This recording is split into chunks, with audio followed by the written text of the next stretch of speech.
Get you one. My name's Aaron Ciotti. Everybody calls me Ciotti. There's my address. Don't look at it. That was 20 minutes ago. That was the last battery that I flew. I was ripping through. Oh god, I did it again. Oh god, it's on both sides. I was just blowing through batteries to try to get as much stick time in as I could. Thus, the absolute manic, insane flying. So yeah, there's that. Look at this! GoPro, what's it called? Plus? GoPro, I don't know, whatever the hell their insurance. They sent me this because I sent them pictures of a broken Session 5. And now I think I've used up both of my replacements. But wow, very cool. They even, they didn't even charge me for the, they're supposed to charge you like, this is Hero 6 Black. They're supposed to charge you for, they're supposed to charge you like 70 or 80 bucks as like a deductible or whatever. And this is the second time in a row that they haven't charged me that. So yeah, I'm like 20 bucks in to GoPro Plus because it's $5 a month and I've had it for about 4 months. And thus far, they've sent me a Session 5 and a Hero 6 Black. So I don't know. Yeah. Thanks, GoPro. I didn't. So they don't have the reason why they sent this. Oh, there's no battery. Oh, you jerks. Oh, that's interesting. The reason they sent this is because they don't have any more Session 5s, which is a super bummer. Especially because the damn things are up over $200 on eBay now.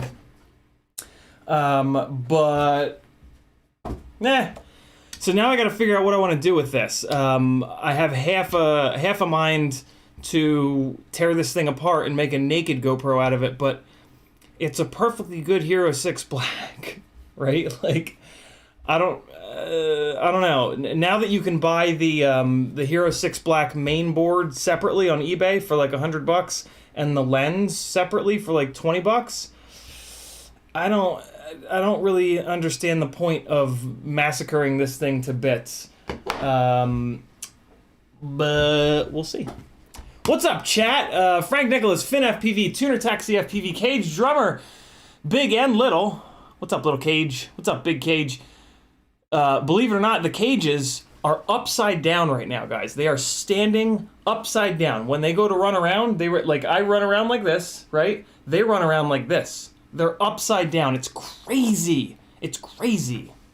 They're from Australia. Chopper FPV, Expander FPV Trucker, Ram Donko, Random FPV, Freelojo Huff 19, Random FPV again, DQ, Private Island again, Frank, Freelojo, Chomper T-Bird, Don Lads, and that's the full first page. I am taking my shoes off because my feet are sweaty. So I just went out and flew six batteries in a row, I want to say, on the Moon Goat. Pretty aggressively. I learned that the Ovonic 1000 mAh 6S batteries are not quite as good. I mean, I already kind of knew this, but not quite as good as the Tattoo R-Line 1050 version 1s. They just sag a little bit more, but and you get a little bit less runtime, but they're still damn good, and they're cheap. They're like $20 per, I think, and they're a little bit lighter. So I'm actually gonna give the Ovonic 6S 1000s a thumbs up because yeah, they're cheap, they're lightweight, and the nice thing about 6S is like when it sags, it only sags down to like 3.5. Like 4S, it'll sag all the way down to like 3.2 and 3.1, which hurts the battery, and you really feel it when that happens. With 6S, it'll sag down and it'll trigger the low battery warning, but it won't go any lower than that, right? It'll like sag down to like 3.5, 3.49, 3.48, but then it won't go any lower than that. So like that's fine, and like you can just barely feel that. So yeah, thumbs up for me, Ovonic. Really good job, really good price, really decent battery. Budget FPV approved.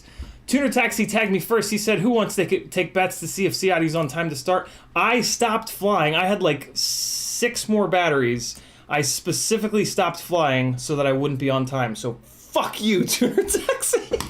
Espander says, on time? Probably not. Screw you too, Espander. Random FPV says, so what's Ciotti's excuse for being late today? I was flying. Went for a walk, lost track of time, hasn't finished pooping yet, halfway through rubbing, going out. Nope, I was out flying, trying to get better as a pilot. Suck it. Chomper says, Collected Faye, how we doing? Ciotti, you the man. I saw you treating yourself today. Hell yeah. T-Bird is in the house. He says, what's up? Don Ladd says, good evening. Hope you are well. I am, Don. How about you? Random says, what's up? Mark A says, morning. Drone Pilot says, hey all. Freelojo says, like them long inverted flows. Hell yeah. Lilithium is in the house. Everybody go sub to Lilithium or I will stab you in your sleep. Oh boy. YouTube did the thing. Scrolling back up, scrolling back up, scrolling back up. There we go. Where do with a skateboard is here. At what point does leaflet become a pamphlet? My wife would probably know that. Finn FPV says, this is the budget build you just fixed up? It is not. That was the old school. A leaflet is singular, a pamphlet is. Leaflet is singular. Finish. What's the end of it? Pamphlet. Nobody can see you. You gotta walk up. Like you gotta come up. Pamphlet. You gotta come up. I don't want them to see what's on your papers. Pamphlet. Leaflet. I don't understand. Pamphlet has folds. A leaflet is just one piece of paper that's like double-sided. There you go, weirdo. Now you know. Thank you. This, that was my old trusty beater smasher first glide up in the air on F40 Pro 2s. This rig is like my control. I always go back to this rig to compare anything to, because this setup here I have flown more than any of the other setups. This is the old T-Motors that I ran for almost 2 full years. This is the regular old glide frame, and this actually also has the Acon 20x20, the AK32 pin, really lightweight 20x20 ESC. So it's a tiny little bit lighter. You know, I actually haven't weighed it in a while. Let me get you guys a weight. I will grab the Session 4 off the charger. I'm actually really interested to see what this thing weighs. Thank you for the graphic design knowledge, whoa man. Here we go. So this fella, I think it's closer to 600 than 610. Ooh, wow! I didn't realize that. 597. I didn't know I had a sub 600. Am I missing anything? I am missing something. I'm missing the battery strap on the TPU. Maybe that'll put it over. It won't, because I use light battery straps. Ooh, it does put it over. 600.4 grams. So 600 grams, this rig. That's what you were just seeing. Okay, let me put this stuff back.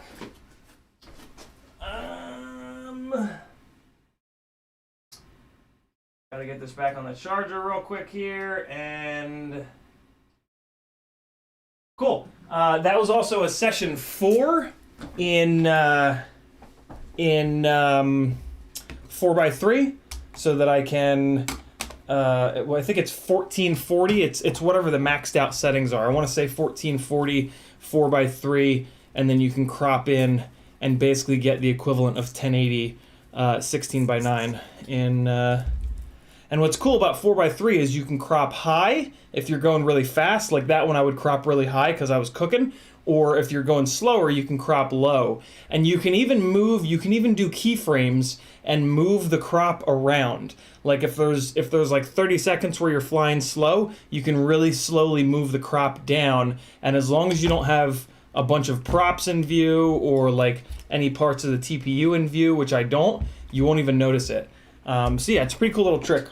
It's like digitally changing your up tilt. And when you crop high, you're almost giving yourself like 35 degrees up tilt, which is cool. Also, that was the first time I've flown this Predator V4 Nano, and it was really good. Like I was approaching being on fire for that. I was able to see where I was going.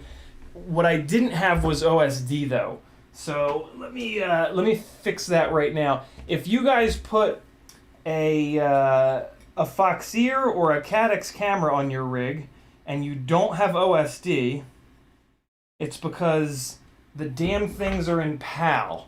So in order to fix that, you gotta fire up Betaflight and you just set your OSD to PAL. So you come in here, you connect, OSD. I always put mine to NTSC. I mean, I guess you could just leave it on auto, but I never trust it. So I just put it in PAL there, and then we're gonna just scooch some stuff around here. And in case anybody was wondering what my OSD elements look like, here you go. Move this over here. Move the warnings down. This is my old OSD layout where I don't have link quality. I didn't have, for the longest time, I didn't have, what's it called? Crossfire on this. So let me turn on link quality, and I'll put that right here. So there you go. That's what my OSD looks like. Up here in the top right corner is the degrees of pitch, how much pitch, front to back. And then this is the throttle position here, current amp draw, fly timer, link quality, RSSI, warnings, total MAH used, and then average cell voltage. That's my OSD. All right, back into Tasmanian Devil mode to try to get caught up on the chat. FinFPV, wait, no, we got that. Mr. Huggy says, with the amount of time you hit the ground, you should put wheels on your quad. Peak Ascender says, what are your rates? I run actual rates in Betaflight. I run the center stick sensitivity as low as it'll go. Maximum rotational is 700, and then Expo is 0.5. Don Ladd says, in all the years I've been flying, I've never worn a neck strap as I hate anything around my neck, but I did today, and I've got to say I really liked it. Normally struggle to hit full throttle. Yeah, neck straps are... I can't believe anybody doesn't use neck straps. I've forgotten my strap a few times, and I fly horrible. Just awful without a neck strap. So yeah, it's an absolute necessity for me.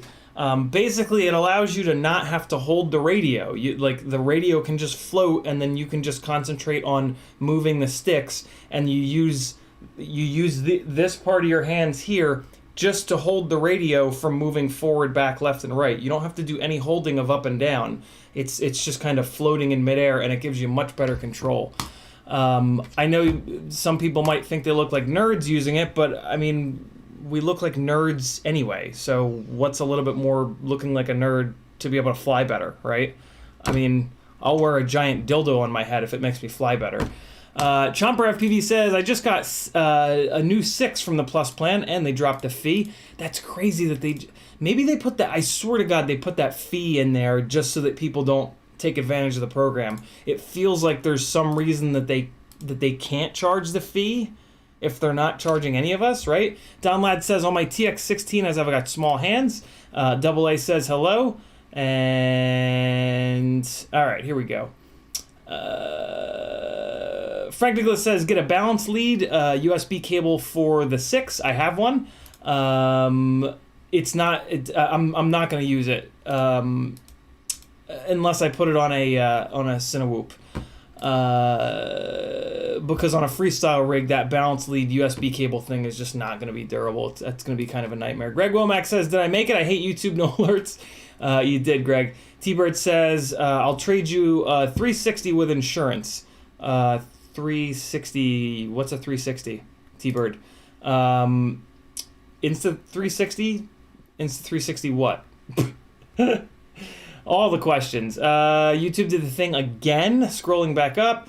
Silas says, how do you feel about the R-Line V4s? They're a little heavy, Silas, but I have a couple of the 6S 1500 V4s that I've been running on the high-speed rig, and they are crazy. They don't sag at all, ever. So yeah, lots and lots and lots of power, but they're just a little, I think for the V4 1050s, I think they're like 180 grams. The V1s are 170 grams.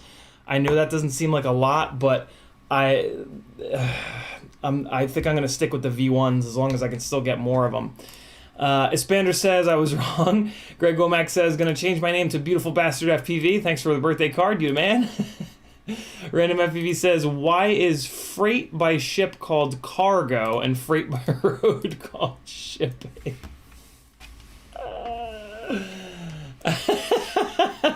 Weirdo Skateboard says, thanks, I'm now going to have to fly a different bit. Q, the more you know meme.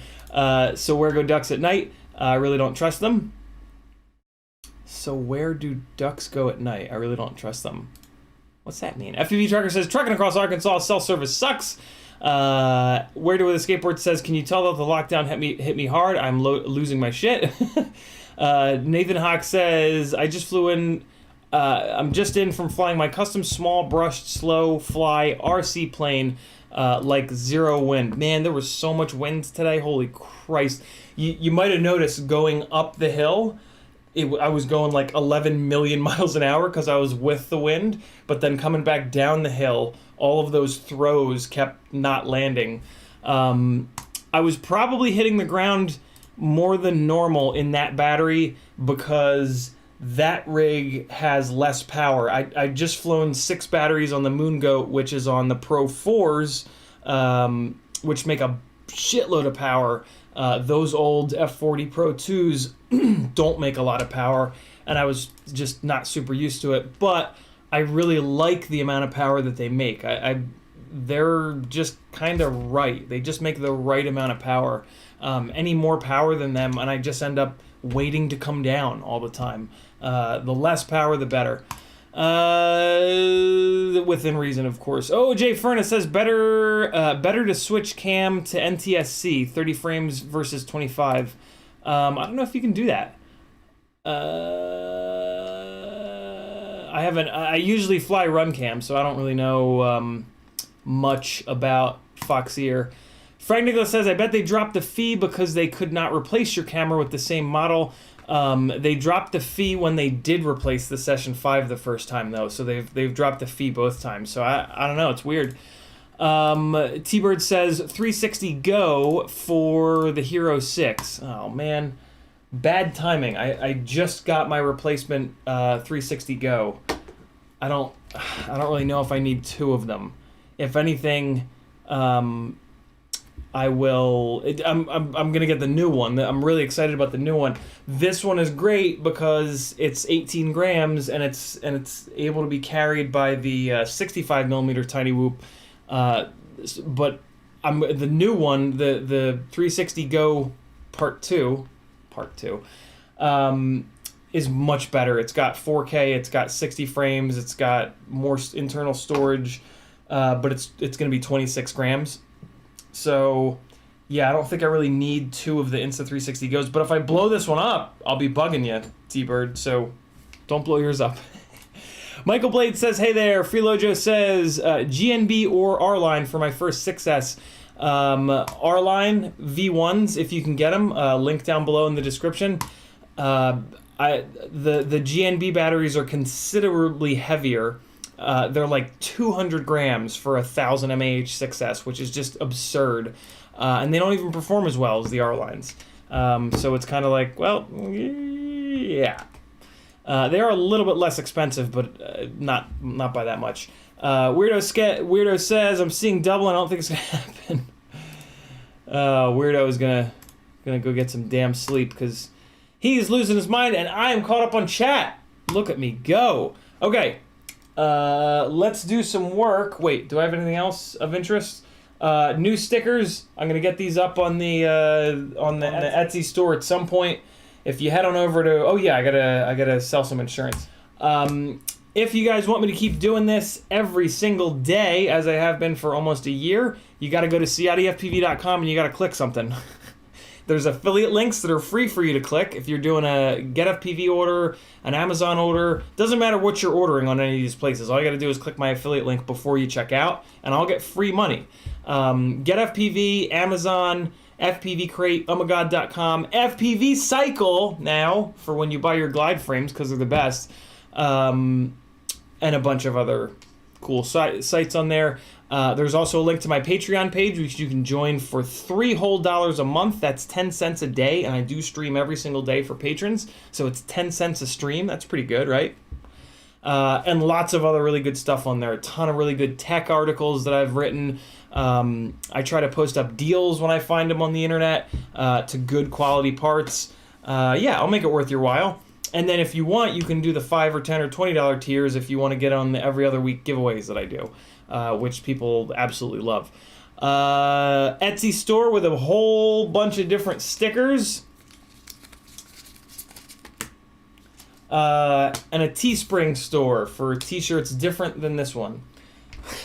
With Clam Man and my logo and all kinds of other stuff and mugs, and I'm going to get socks up there at some point. That's going to be weird. So yeah, I need everybody to help a little bit. Maybe that's just clicking an affiliate link. Maybe that's just hanging out here. Maybe that's clicking the subscribe button or the thumbs up button. You choose, but everybody's got to do something because, life costs money. I got to cover rent. Freelojo bought a bunch of car parts on Amazon and used your affiliate link. Damn, look at Freelojo go. Thanks, brother. That's super cool of you. There's nothing to stop you guys from sending that Amazon affiliate link to people in your circle and being like, yo, next time you do an Amazon order, do me a favor. Do my buddy a favor. He's very lanky. He needs to eat. He's very skinny. Click this link before you check out. If Amazon ever catches me saying that, I think they're going to throw me in federal prison. It'll be worth it, though. Let's dig in to the Rip Squeak number 2. Wait, hold on. Let me check something. Oh, great. This camera has decided to shit the bed yet again. Come on, camera. So I'm going to try something. I'm going to try to work on this black towel today because it doesn't have the grid lines, and I'm going to see if it's any better at locking focus. Thus far, from the fact that it refused to get focus a second ago, it ain't looking good. But I'm just going to try it. I kind of like working on the microfibers anyway because screws don't go rolling away. The only problem with working on a microfiber is that it gets all bunched up and angry and annoying. Putting this little, trying to put this little 3D printed USB cap on here to keep all the junk out of my USB port. These are available on the Etsy store. Look at that. Look at that little purple plug. See it? It's a little 3D printed purple guy. It keeps you from throwing grass and shit into your USB port. Get you some if you'd like. Or not. Do whatever you want. Michael Blade says, great idea with the link. I'll definitely do that. Nice, Michael. You're the man. Mavic Havoc says, I snuck your affiliate link into my employer's internal spreadsheets. Did you really?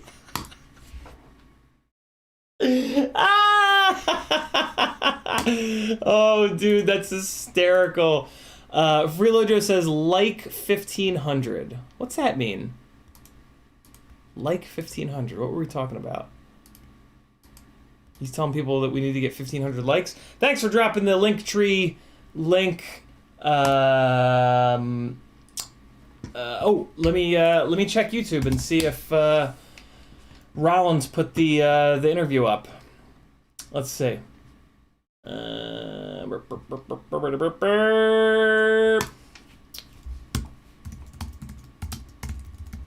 If you don't want to miss it, you should just go subscribe. So here comes a link. Doesn't look like it's up yet. But I did go subscribe to, in parts. Holy crap, Freelojo. That's amazing. Dude, insane. Thank you, bro. That's incredible. Tuesday night I did an interview with Michael Rollins about mental health. If at some point you got turned off from Michael Rollins because he used to ask all the very dramatic, tough questions and it got a little too drama heavy for you, he's not doing that anymore. He took a big break and that was very stressful on him. I always wondered how he handled that because people would go ballistic after the interviews. He's not doing that anymore. His new interviews and his new content is really, really good, and I think you're gonna really like it. So if, like me, you had subscribed to him and then the drama was too much and you unsubscribed, resubscribe, because over the past like 2 or so months, his interviews have been really, really good. So check him out, and yeah, do the thing. Mr. Huggy, thank you, dude. Oh damn, Mr. Huggy with a $20 super chat via PayPal, so that YouTube won't take 30%. Thank you, Huggy. That goes into the healthcare fund, which brings us from 440 up to 460. Look at us go. Pretty soon, we will be insured. As soon as we get to $1 million. SST says never again with him. Yeah, I thought the same thing, SST. That was, yeah, I thought that exact same thing. And I don't think that anymore. So give him another shot. There's kind of no reason not to. And definitely, I mean, if nothing else, watch the mental health interview that him and I did, because you're going to learn a lot about him. Yeah, mental illness makes people into... It changes people. And it makes things very, very difficult, and it makes you not who you are. And he has bipolar disorder. And that is the one mental illness that really, really, really makes you not the same person that you are, or at least not the person that you want to be. So yeah, let's do some rip squeaking. Sick of Life says, do you use JB's charging board? Just got mine, and it's so much nicer than all the others I've used. Yeah, Sick of Life. I've on the past, like, I don't know, on one of the streams last week, 2 of the streams last week, one of the ones the week before that, I showed my 6S Bardwell board and exactly how I use it. And I explained how you can use the balance leads to equalize all your batteries because of the way that the polyfuse is clamped down to 1 amp. There's a couple other tricks. Yeah, it's a really, really, really good board. So, cool. Let's see how this camera does here today. I am cautiously optimistic. First thing I want to do is get these propellers off. So this squid was, I think, is like fully operational. It was in a CB3 frame. CB3 is an old alien-style 3-inch frame that I did a ton of work on with Rotorius back when I was still one of their team pilots. And unfortunately, right when the frame was about to come out, the company changed hands, and the new owner hasn't had any interest. That was like 2 years ago almost. And in those 2 years, I have begged and pleaded and begged and pleaded and begged and pleaded for this frame to get cut, and it hasn't, and I've now just given up. So yeah, I feel weird flying a frame that you guys can't get a hold of. So I found the BQE Rip Squeak Micro, and it is the best 3-inch frame other than the CB3 that I've been able to find. So yeah, I want to get this squid moved over into that frame so that I can, yeah, fly something that you guys can actually get your hands on. And do some durability testing and all that good stuff, and kind of, you know, figure out what the absolute best combo of parts is, even though I kind of already know. I mean, it's the same parts that I was putting into the CB3, but it's always good to yeah, to kind of just keep refining, and as new parts come out, I can try them, and there won't be any variability in one frame versus the other. So this rear TPU piece is not gonna work. So let's get this pulled apart here. And okay. So this is going to be a multiple stream build. I don't think I'm going to be able to get this all done tonight. I build very anally. I'm a very anal builder, and it takes time. But when it's done, A, it's gorgeous, and B, it flies really well. So, yeah. Diddy FPV says, thanks for answering my question on Instagram. You're certainly welcome, Diddy. Glad to see you over here. Finn FPV says, I've really been getting into Dr. K the last few days, and his personality, Ayurveda stuff is freaking amazing, isn't it? What personality type resonates most with you? Oh man, I forget, Finn. I watched that stream of his months ago. Hold on. That's a really good question. I want to say Vata, but let me take a quick look. Healthline.com. What are the Ayurveda doshas? All right, let's see. Aaron Spade. Yeah, I'm a Vata. Cold, light, dry, rough, flowing, spacious, autumn represents cool, crisp days. Slim, energetic, creative. Yep. Known for thinking outside the box, but can become very easily distracted. Yep. What's more, their mood is highly dependent on the weather, people around them, foods they eat. Yep. Strengths: learn quickly, highly creative, multitasker, kind-hearted, flexible, on the go, and naturally slim. Weaknesses: forgetful. Yep. Anxious. Yep. Unstable mood. Yep. Can get overwhelmed easily. Yep. Highly sensitive to the cold. Yep. Moved 800 miles south just to get away from the cold New Jersey. Has trouble sleeping. Yup. Irregular appetite and eating patterns. Yup. Prone to digestive issues and gas. Yup. Here's a Healthline article that talks about him. Good Lord, I've never actually looked up like a list. I've just listened to Dr. K talk about it. Wow, that's ridiculous to just watch to just hit every single thing in the list.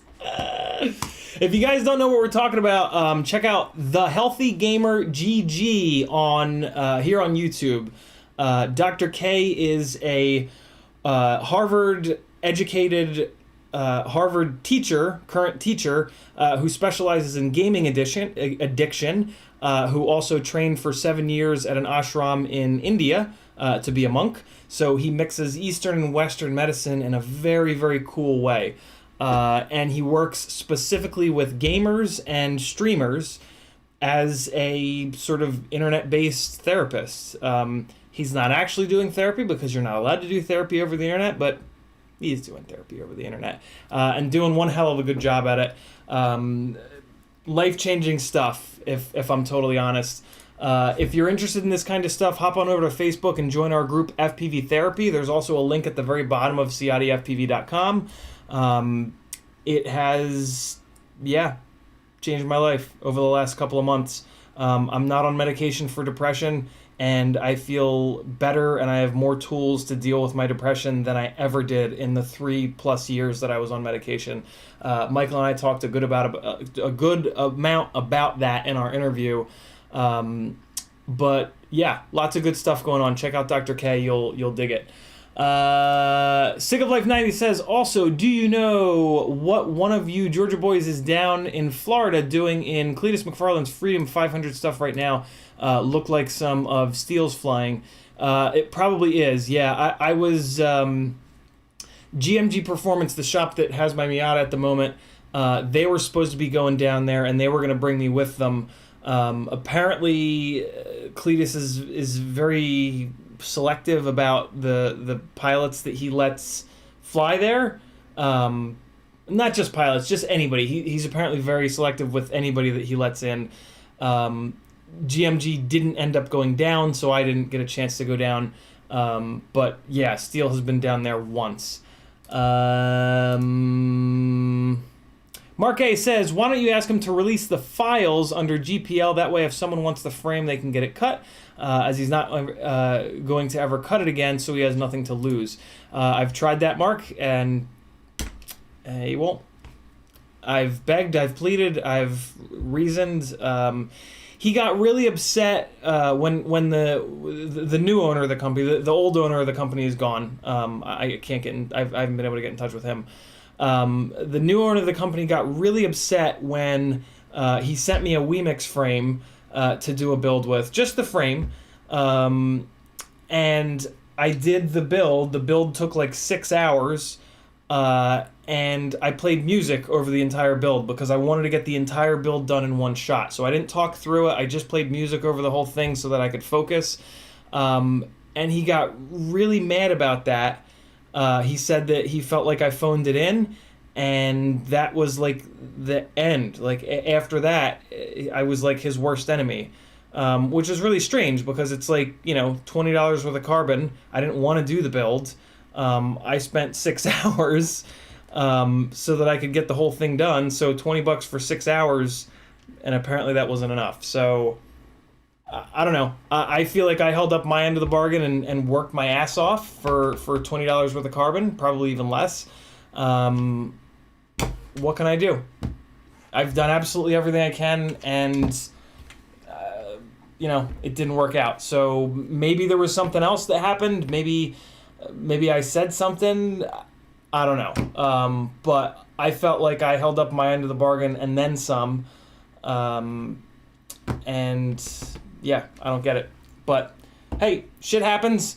Maybe he was just in a bad place mentally, right? Like any number of things could have happened. This is not me trying to like trash on anybody. This is just me relaying to you guys my experience. Rotorius isn't really, they haven't really been doing anything, so I think they're pretty much done.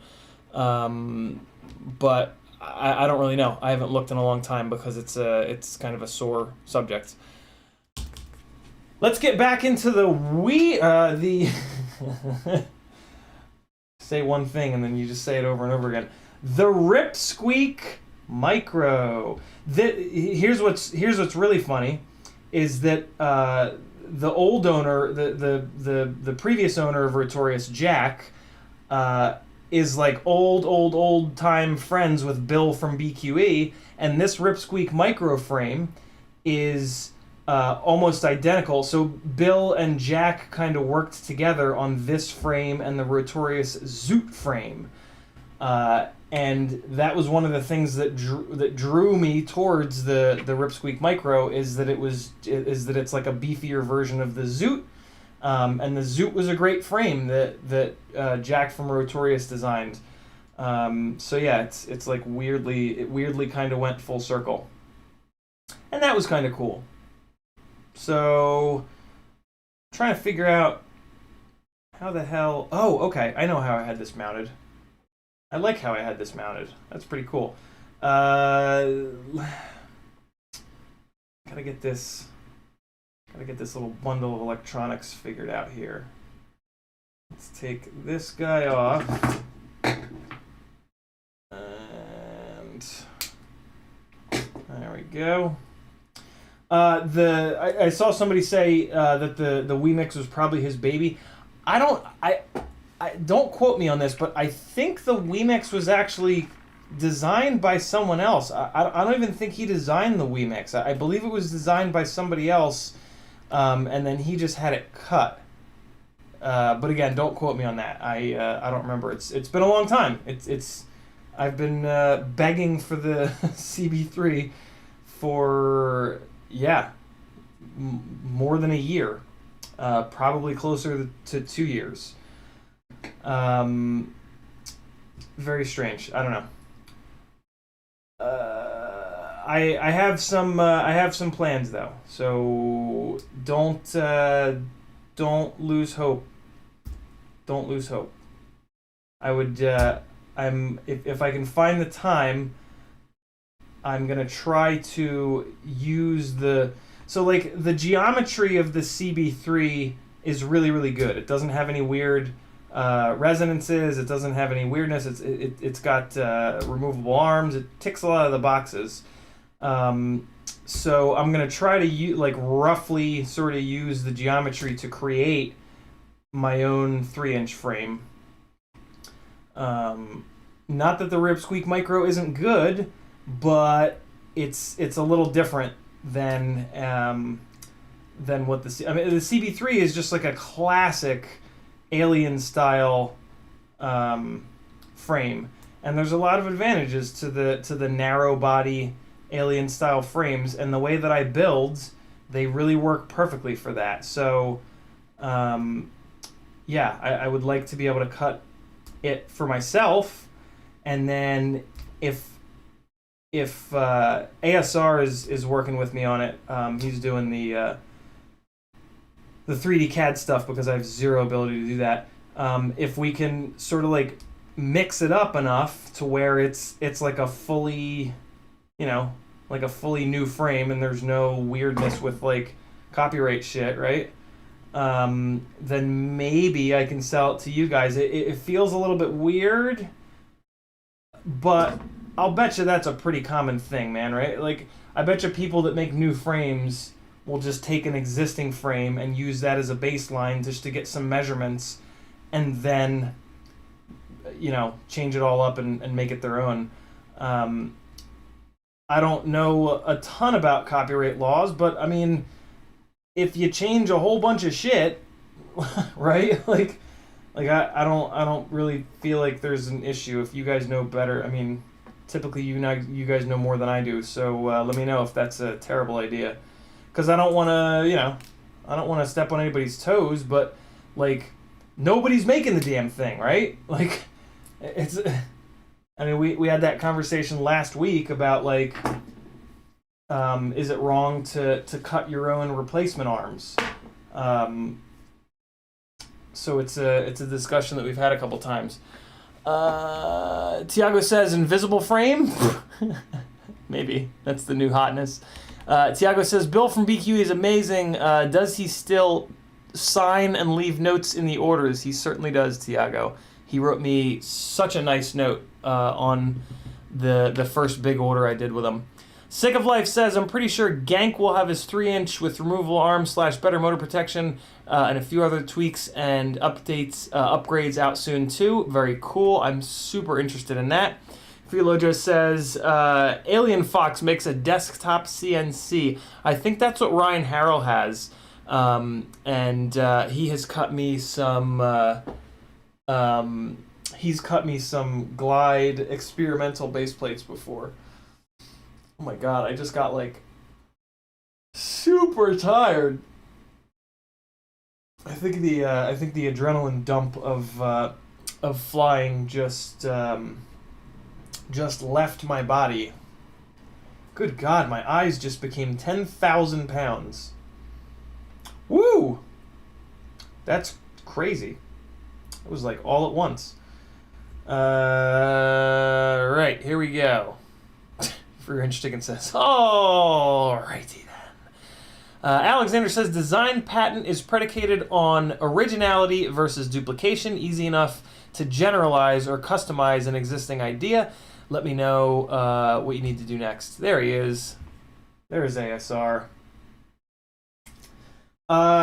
Alexander, what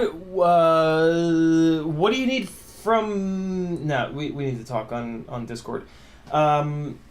The big thing that I want to do is replace all of those triangles with just drill, basically like... No. I want to replace... So if you... here we go. To drill holes like this, it actually saves more weight than the triangles, so I want to get rid of all the triangles and replace those with these holes. But I got to do a little bit of research. There's a specific, I think there's a specific pattern that you want to drill these holes in so that you don't violate the carbon, and so that you leave the longest strands of carbon possible. And then like I got to do a little bit of research. So that's one of the big things. And then the arm ends. I want the arm ends to look like devil horns, like the glide frame. That's going to be a big deal. And then those are two of the big things. And then, I mean, you're gonna know. Like, I trust you, man. You're gonna know a lot of that stuff better than me. And then we just need to get it cut, and I just need to smash the shit out of it to see where it blows up first, and to see if everything lines up. And you know, I have a feeling the tolerances might be a pain in the ass, so we might have to have a couple cut. But it looks like woodchuck can do pretty small quantities, so that'll be pretty cool. And yeah, we'll just get it made and see what it does, see how it is. Okay. So we've got our base plate here. So the way that this thing was built was a little different because it was a removable arm frame where the screws went through the arms. So now I definitely need some shorter screws. So I basically need to just run screws through the base plate itself up into the bottom of the stack. And I'm actually using these little M2, what are these, 5 mil? Yeah, M2 by 5 millimeter standoffs against the base plate to lift this whole stack up. And what I'm doing is I'm running the base plate screw halfway through this, and then I'm running screws down from the top the other halfway through this. And I've always wanted to do that, but for whatever reason I've never actually gotten that going before. Oh yeah, cool. And I've got more of these. Man, it is going to be yawn-tastic up in here. Fair warning. Let's go with purple. Purple. Wait, no. Is the other one purple? The other one's purple. Let's go with red on this one. This will be the red Rip Squeak. So we got 2 reds, 3 reds, 4 reds. That's what she said, T-Bird says. Frank says, you need a fresh colored cloth for the workbench. Maybe the camera is looking for skin. Yeah, I'm pretty sure that's exactly what's going on, Frank. I had to use this camera for the interview with Michael, and he was absolutely fine pointing at my face. And like when I would lean back in the chair, it would like track my face really good. So yeah, I think that this the software, Logitech software, just is really dialed in for looking for eyes and a nose. So I don't think that. See, so what I can do if I rewatch this stream and I feel like this it's doing a better job with the autofocus with this solid black surface, which I'm testing right now and it's failing. What I can do is just sand off. I tested it in this corner here.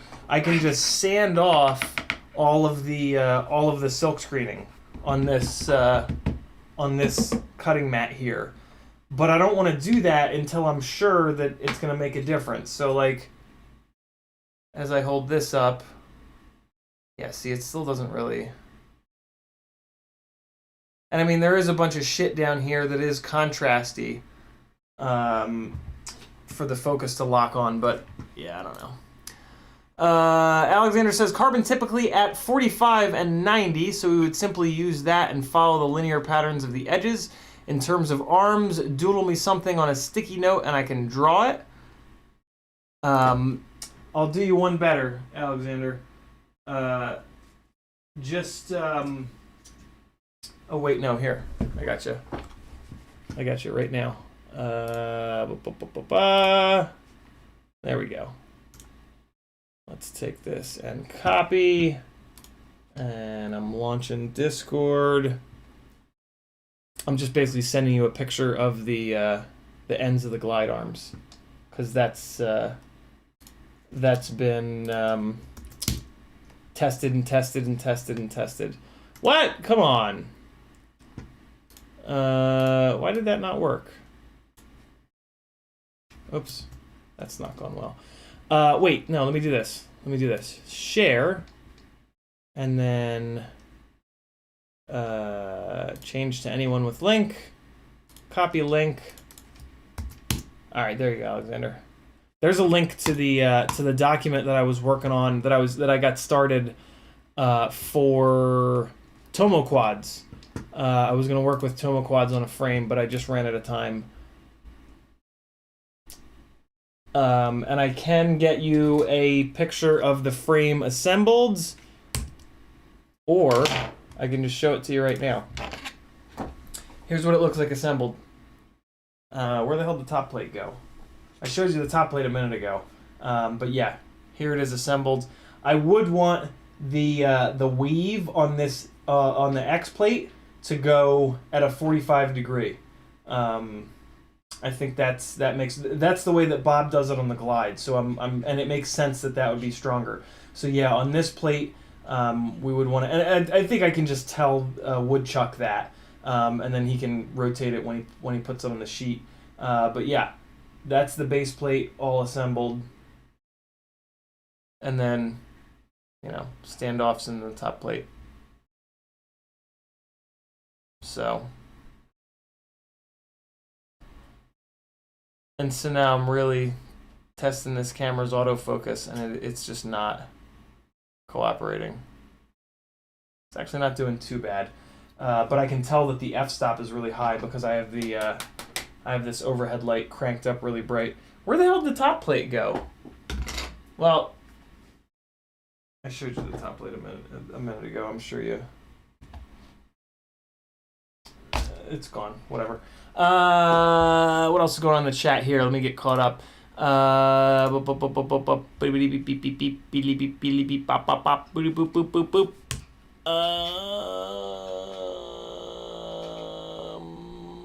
Sick of Life says, I'd smash the shit out of it. Should be on one of your stickers. Ramdonko says, frame development team, woohoo. Hell yeah, man. Diddy FPV says, why RunCam split and not Caddx Tarsier? The HD out of the RunCam split is miles better than the Caddx Tarsier, and the FPV view is not quite as good, but it's plenty good. And it's all about the HD for me. Ryzek says, hey man, hope you're having a good night. I'm having an issue when I do full throttle punches. Once I drop the throttle to 0, the quad dumps the nose forward. Black box shows the quad is flipping, and when I look closely at the raw gyro data, it says the I-term is glitching a bit. Running Betaflight 4.2 stock PIDs. Should I add more I-term to pitch? Ryzex, how's the center of gravity? It sounds like either the center of gravity is way off, or you might have a motor or an ESC. It's weird that it's dropping the whole nose. I don't really work with black box, so I sort of more fix shit by just looking at the footage and listening to the footage. Ryzex also said, or should I add more anti-gravity, which was suggested in a forum to a similar issue? If so, how much is too much for anti-gravity? The stock value for anti-gravity is pretty damn good. If you're having a problem beyond that, it's probably a mechanical issue. Like when you post that kind of shit on Facebook, everybody has a way of fixing it in the software. Well, the problem with doing that is it's never quite right. Quads should not be doing that with a proper set of motors, proper ESC, proper center of gravity. The stock tune is damn near perfect. If it's not, you can put Band-Aid on top of Band-Aid on top of Band-Aid with the software, but it's never going to be right. You know what I mean? If you've got a head wound and you put 4 Band-Aids on it, it's not a good day. And you're not going to want to live like that forever, right? You're going to want to go get surgery to close up the head wound. But yeah, nobody understands that. So I would look for a mechanical issue, because otherwise that quad is never going to fly right. See, that's the thing. Like, when you fix it in the software with anti-gravity and I gain and more P gain, you end up with this thing that like, okay, yeah, it's a little bit better, but it's never perfect. And for me, like, I would rather fix it so that it's perfect. You know what I'm saying? Private Island, perfect. Treating the symptoms and not won't treat the problem. There you go. Where were we at here? Frank Nicholas says, or draw a face on your cutting mat. Yeah, that's been suggested. I can't do it to you guys. It would just be too creepy. Use a photo on the service. Grant R says, would you be able to list the parts used in this Rip Squeak build in the info of the stream? I want to build one myself. Grant, go down to the description, and in the section that says the parts I use and trust, everything is already in there for you. And if you have any questions, just let me know. Tiago says, test the camera on your laptop. My camera does not do that like you saw on our Fiverr session. At some point here, I'll get switched over to the laptop, so we'll see if it's any better. That's interesting. I didn't think of that, Tiago. Alexander says, sounds great, easy enough. Awesome. Dude, you're the man. And Ryzek says, center of gravity is checked and centered every flight. But like I was saying, the quad will show level in the video, but the black box is saying it flipped. Whoa. That's very weird. And it shows the I term jumping. That is super strange, Ryzex. I don't know. Join the Facebook black box group and post the logs in there. Those are the guys that are going to be able to figure that out for you. That's super weird, dude. Freelojo says, interesting about the X-plate, reminds me of carbon fiber drive shafts. Yep, kind of crossing it to create counter tension for the strength. Can't think straight right now. No, yeah, same thing, Freelojo. Carbon fiber is very strong in very specific directions, and you gotta like, not be careful, but you gotta be mindful of that. And yeah. LCV says, he didn't tag me, but I just happened to see. He says, wait, are you really using a split or a hybrid? The split scares me. It is frozen so many times mid-flight. Hybrid is great. Yeah, I have 4 run cam hybrids, LCV, spread out across a bunch of different rigs. And all right, cool. I'm caught up. Here we go. You getting hungry? Hold on, guys. Be right back. Here's, hold on. I'll give you something. Give you a little something.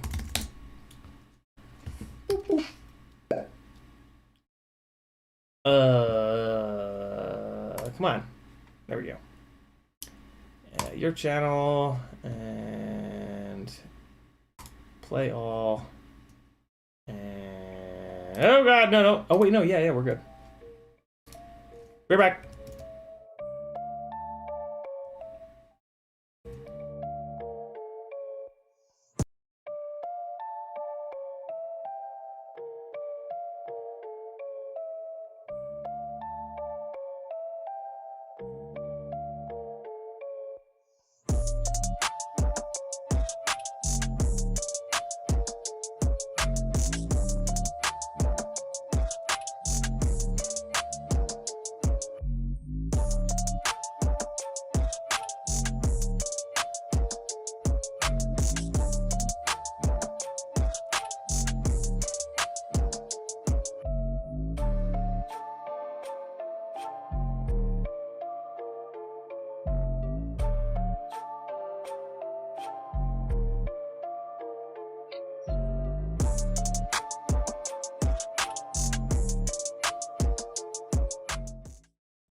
back. That's pretty cool. The first 3 things in that playlist are all on copyright-free music. So I can play them on the stream without worrying about it. Ryzik says, I wouldn't worry about it. Usual, but I've been trying to learn inverted yaws, but having this issue, where do I go for the Facebook Black Box group? Search as said above or on your page. Yeah, just search. Just search for Black Box. Search for like Betaflight Black Box on Facebook and it'll pop up. What's up, Tolkien? How are you? Here we go. LCV got a Runcam Hybrid on sale for $70. It's worth it when it's on sale for sure. Hell yeah. I was lucky enough to have Banggood send me a bunch of them. I think by accident, and then my person over there stopped working for them, and I haven't been able to get in touch with anybody since. So I don't have like a person at Banggood anymore, and it's been so long that like I don't really know what to do. So yeah, it feels weird, but I've tried and tried and tried to be like, hey, can I send these back? Because I'm only actually using, well, really one of them. No, I guess I'm using 2 of. Well, no, the Acrobat is down at the moment, so this is really the only one that I'm using. I would gladly send them back, but I need them to reply, and they won't. So I don't know. Don't know what to do. So I'm screwing these little M2x5 fellas to the bottom plate here. Where the hell did it go? There it is. And then we can drop the stack down on top and start putting stuff in place. This is an interesting way to mount the stack. You can't slam the stack really low by doing this, but the Runcam Hybrid is a very tall camera and it requires you to run 28mm standoffs. So you have the vertical space, so you might as well kind of do this. And the other thing this does is it puts a bunch of air below the HD board, which is a really good thing because the HD boards get hot as hell on these. So it's like an unintended consequence, but a good one. So let's see what's going on here. I think I actually need to loosen these up so that they'll move around a little bit.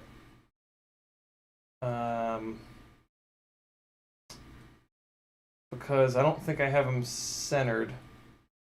BQE uses these little slots so that you can move these around a little bit, which is kind of nice, but you just got to be careful. Is this the same front to back? I think it is, right? Yeah, it is. Right? Yeah, it's the same front to back. So, here we go. Let's see what we got here. There's a little plastic spacer. I wonder where that was supposed to be.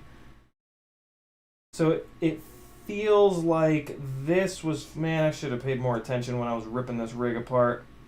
It feels like this is forward like that. I think this was just VHB down. And then I believe the power wires just went underneath. And then we've got the ESC. Oh man, this is going to be very fiddly. Okay, so let me not VHB this down quite yet. Yeah, this is going to be ultra fiddly. That's okay though. Every micro build is ultra fiddly. So how can I get this?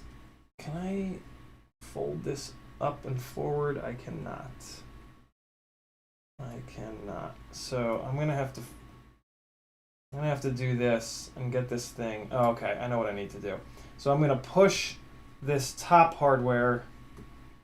Doesn't seem to want to let me push it, so I'm gonna screw it in so that I have more exposed threads on the bottom, and then I can get everything all set and then just hopefully drop it down on top. Okay, that one's good, and I gotta figure out where that plastic washer was too. Okay, so I can now flip this like this. There we go. So it's a rubber. Okay, I see. Okay, so it's a tiny whoop. It's a plastic washer and then a tiny whoop grommet.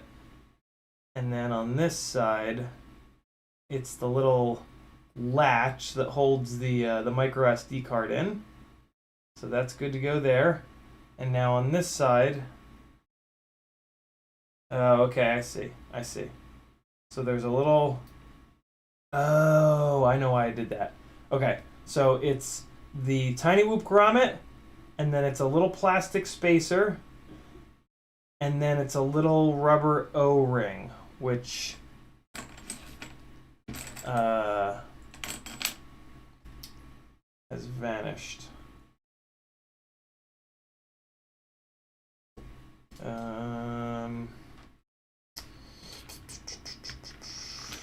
Where'd you go, little fella? Oh God, easy. Where is that little O-ring? I don't care. I'm just gonna grab another one. It'll turn up. Where are those little guys?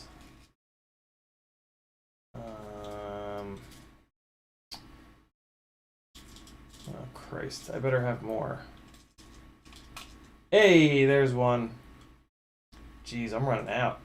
That ain't good. I use those for lots of stuff. Okay, so the extra little rubber O-ring is to take up the. It's roughly the same thickness as the plastic latch piece on the other side. Tolkien is good but sick. Hope you feel better soon. And Ryzik says, thanks, man. Gonna go check this out. Quad's been flying great, but then this issue arose. Gonna see if I can get to the bottom of this. We'll update once I learn more. Have a good night. Sounds good, brother. Prelojo's got sirens. That's never a great thing. All right, so this is good now. I can flip this upside down.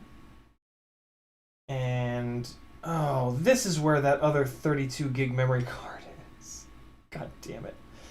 Been looking for that for like a week. Okay. This needs to go under. All right, there's too much stuff in the way. I gotta simplify this a little bit. There's one less thing. Okay. So, here's what I think I want to do. I think I want to get this whole stack like that. Yeah. Okay. Get down through there. Yes. And then that can kind of hang out in there. And now I've got enough thread sticking out where I should be able to. Oh, come on, little fella. Yeah. And now, in theory, I can get these to grab. Ooh, there's one. There's two. 3. Ooh! I love it. So now, at this point, I think I can crank these bottom ones down. Because I want to make sure that I get the bottom ones tight before the before I crank the top ones in, so that the whole stack doesn't vibrate. So let's just get that, give that a little tighten, rinse and repeat. All right, there's 2. Oh my God, what a mess. What a mess. I hate doing this because it stresses out all of these solder leads, but oh, I did not get this one to grab. That's okay. I got 3 out of 4. But that's one of the reasons why I take a little bit of extra time to get my, to make sure all my solder joints are A, pretty, but B, strong. With more emphasis on them being strong. But what's fun is when they're pretty, they're usually strong as well. They don't have to be, but they tend to be. There we go. Okay, so that just caught. So let's just crank this last standoff here, not standoff, spacer down. And awesome. So now I can send these down from the top. They will bottom out on the screws from the bottom inside of that little standoff, and the stack will be mounted. And like when I did this before, I measured everything out to make sure I had the right amount of spacers and all that good stuff. So this one was kind of tight, so I'm actually going to back this one off and make sure that the screw on the bottom plate was tightening into the standoff, to make sure that yeah, that because that's the main concern here, is that and we're good, that the screw going through the base plate up into the standoff is nice and tight.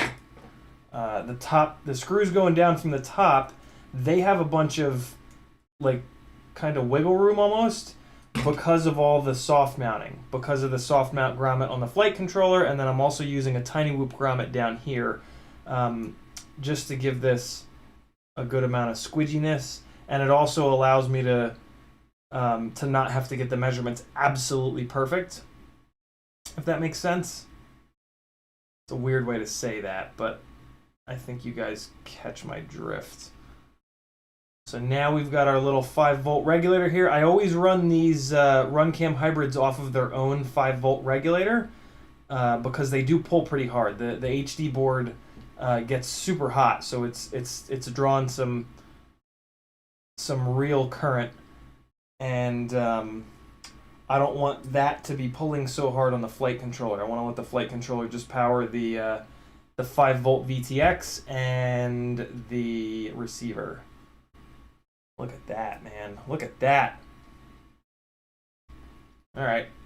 So let's see if there's going to be enough room for the RunCam hybrid. That's always sort of a concern, because the RunCam hybrid is pretty it's pretty tall. So we got a little screw here.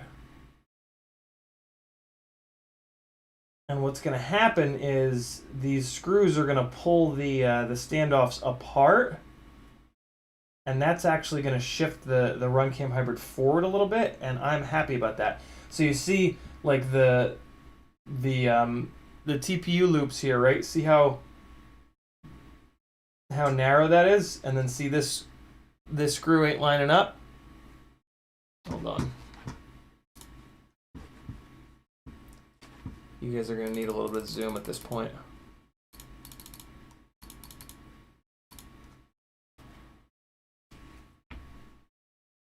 All right, see that? But that's okay, because they're TPU, so they're gonna move around. And luckily, I actually really like this, because, like I said, it's gonna pull the camera forward a little bit, and that's what I want.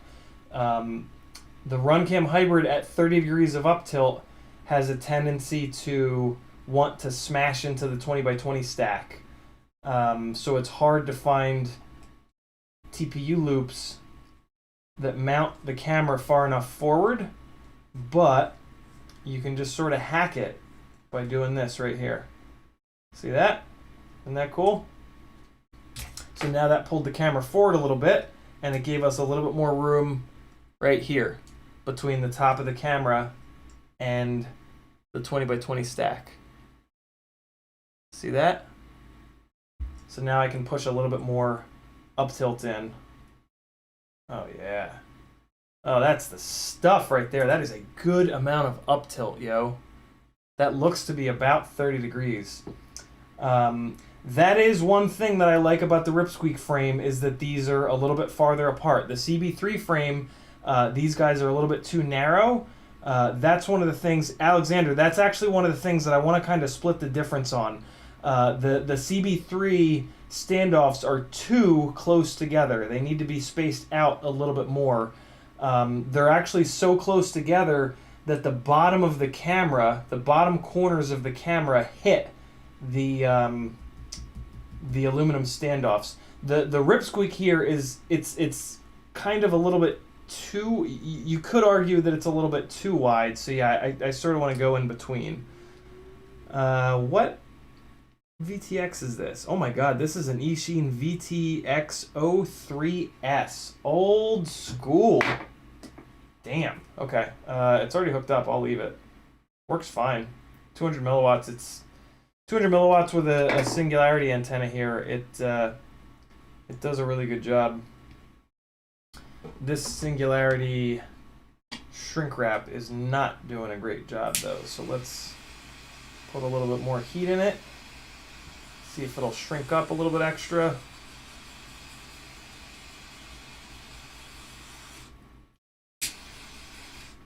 All right, that should be good. Ow. Ow. Cool Coyote says, how much wiggle in the arms of that frame, or do you not know yet? None, Cool Coyote. This is the Squeak number 2. The Squeak number 1 is somewhere around here. Where'd it go? Here it is. And yeah, zero wiggle in the arms. They mount really solidly with these extra little brace plates here. And yeah, zero wiggle, man. The only wiggle is my fingers moving around. They are very, very, very solid.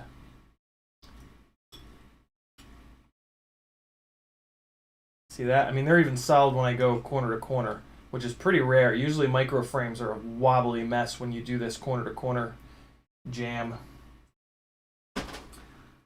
This is a great frame. I really dig this frame. I think that so this one that I built all the way, I accidentally used a really shitty ESC, and I think the ESC has problems. There is a chance that there's a little bit of a resonant frequency in the frame itself. This build here is going to tell me whether that's true or not. So like this build here is actually going to help me troubleshoot this frame, because there's just a little bit of weirdness with this build. And yeah, this'll definitely help me track that down. So there we go. There's the majority of the stuff mounted. Now we just got to go and get the little communications package all wrapped up and happy, and throw some arms on.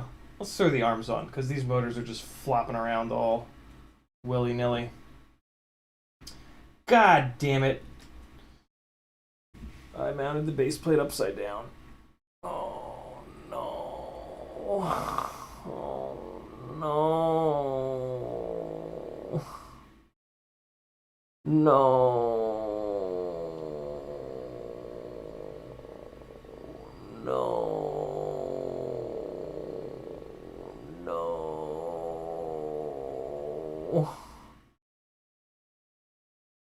No. No.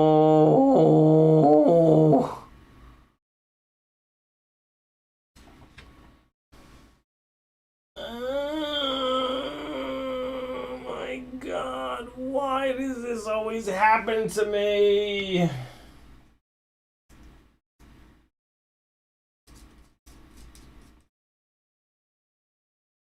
Put your head down on the desk. Put your big head down on the desk. God damn it, dude.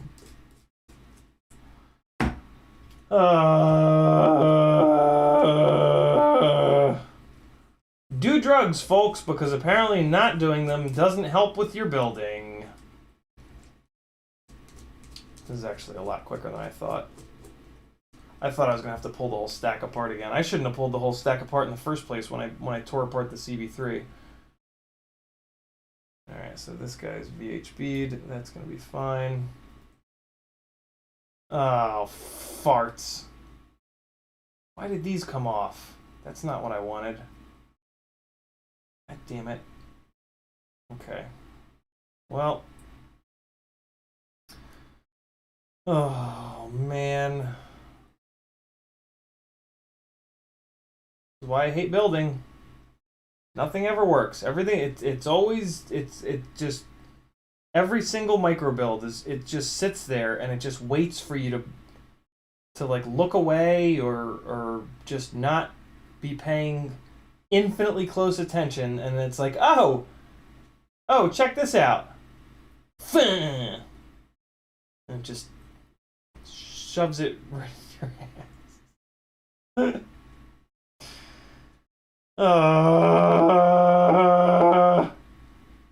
Okay, everything's fine. Nobody panic. It's organic.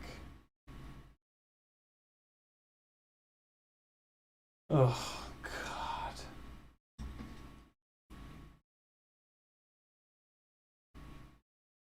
Okay. There we go. Please catch the threads. Yes! Okay, good.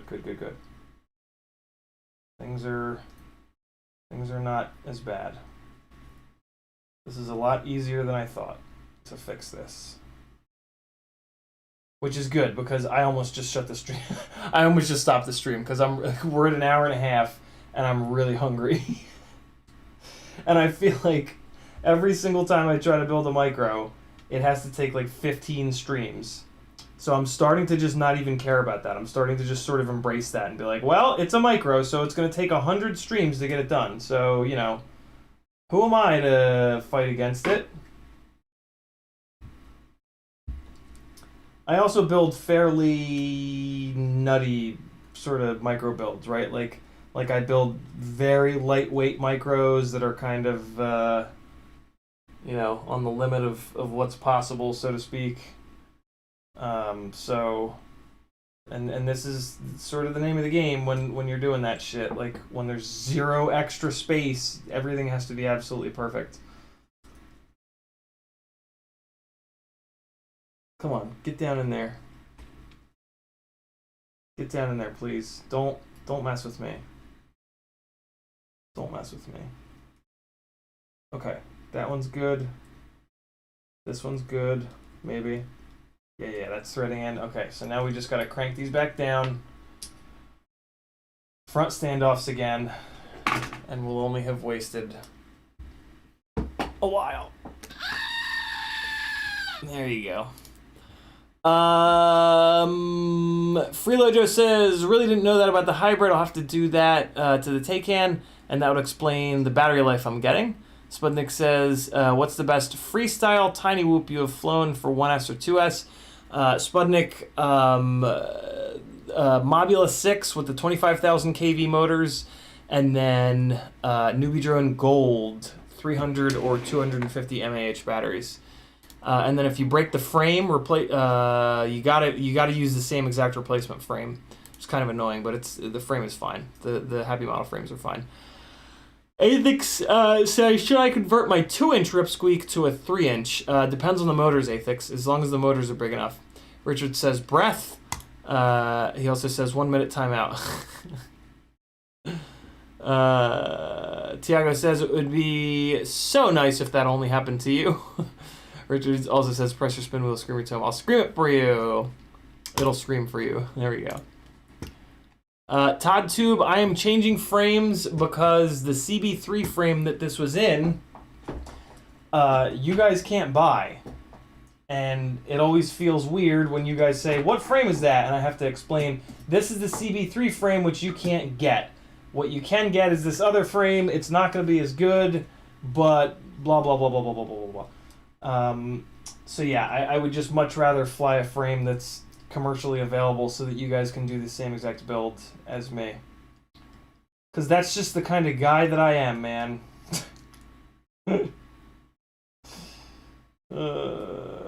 This is also a really good frame too. This is the BQE Rip Squeak Micro, and the owner of BQE, Bill, is an amazing guy who's had it pretty rough over the past couple of months. Man, his whole family got COVID, him included. His father-in-law passed away from it. It's been a really hard time for him, and he's really hung in there and kept the website going. And he even managed to make these excellent new arms for us that accept 12 by 12 motor mounts, which is just fantastic. And that was that was what got me to switch this build over. This squid was on these 12 by 12 mount motors, so before these new arms, they were 9x9 only for the Rip Squeak, and I just couldn't. So yeah, and I really like these Brother Hobby 1504.5 motors.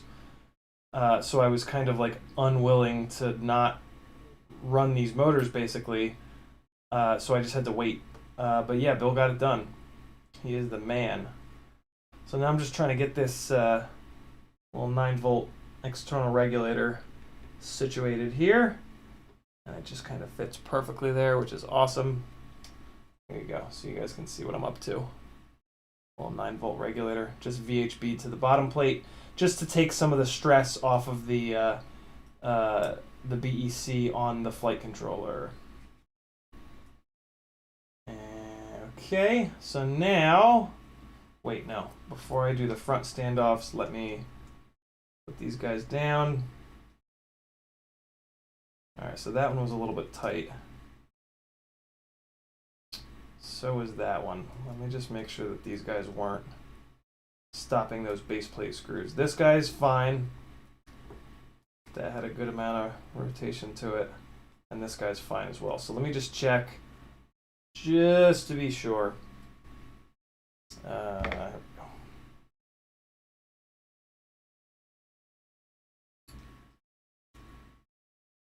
Yeah, we're good on that one. And good on that one as well. Okay, cool. So basically what I'm doing, for anybody that didn't see at the beginning of this, on the bottom of the stack, I'm using an M2 by 5mm spacer. You could kind of call it a standoff. And what I'm doing is, wait, see it down there, the little red guy? So I've got a screw coming up from the bottom, a nice short one, into that standoff that takes up about half of the 5mm thickness. And then I've got another screw coming down from the top here that threads all the way down into the other part of that little standoff. It's a really nice way to do it, because once you have them down in the bottom plate, I can just pull these top screws and this whole stack will come up and off, and I can move it around, and if I need to replace the flight controller, it's just really easy. It's a little bit easier than having a big long set of screws coming up from the bottom. It also makes sure that you don't have a bunch of screw hanging out the top of this that's going to get all angry with the battery strap and shit. You can't always do it this way because it's kind of dependent upon the thickness of the stack that you're running, but when I can do it this way, I do it this way because I just really dig the serviceability of this setup. Alright. This little guy going here. Spread these front standoffs out. Come on. we go.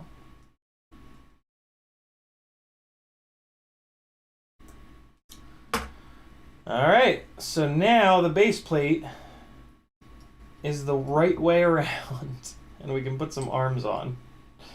But I'm gonna have to remove these screws again. God damn it! I did this out of order. All right, so here's how the arms go. The arms go like that, and then one little guy goes down the middle, and the other little fellas go up the butt.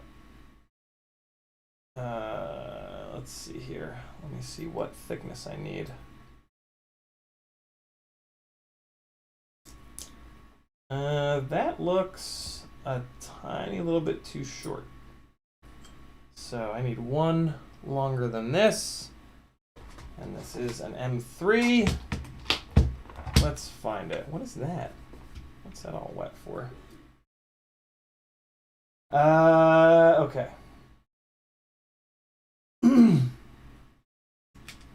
So I'm willing to bet this is a 6. Nope, it's a 7. So I can just jump up to an 8. And we should be golden. Here's 1 8. And do I have another matching 8? Oh god, why is that so much longer? What?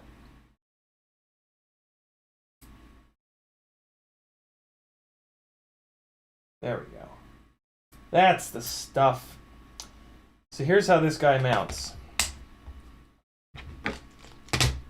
Oh, I might need to do 8s for. Oh yeah, I'm not gonna be able to use these little. Any of these little 7s. What's this guy? Oh, that's an 8. Okay, I can use 2 of these. Oh, I think that's why I have these guys out. I think that's why I have these 4 out. Well, let's see. This is an 8. So here's how it goes. Oh, I forgot about the brace piece too. So I actually need a 10. I need an M3 by 10. I totally forgot about that. All right, let's get that taken care of. 2 M3 by. Oh, actually, yeah. Let's try a 10. Let's see where a 10 puts it. So here's how it goes. You take your little brace plate. It goes through there first, and then it goes through the arms, and then it goes through the base plate. And the arms are half cut. See that little half cut going on there?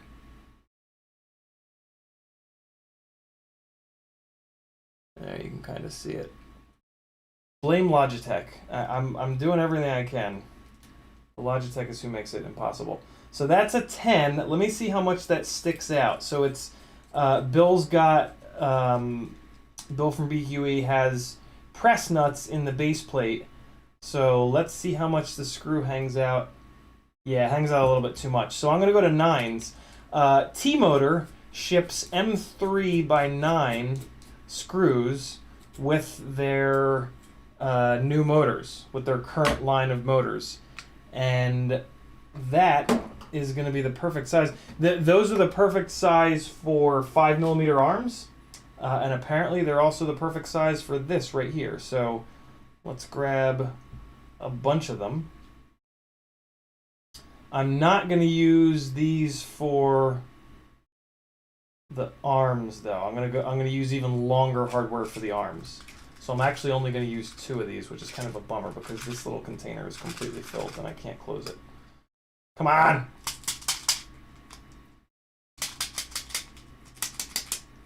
There we go.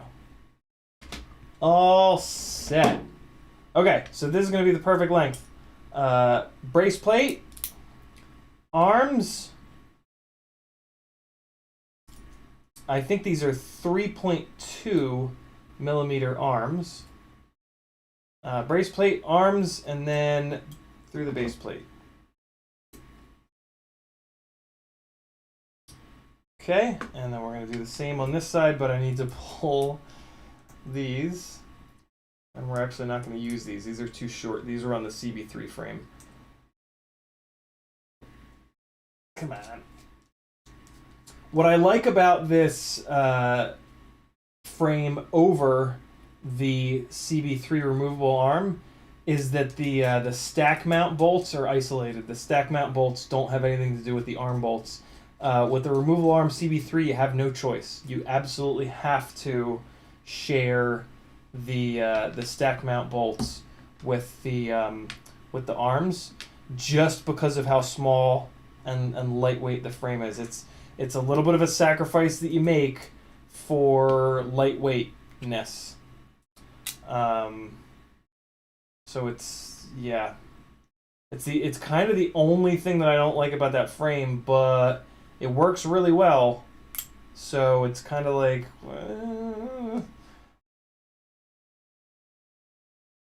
just sort of one of those things.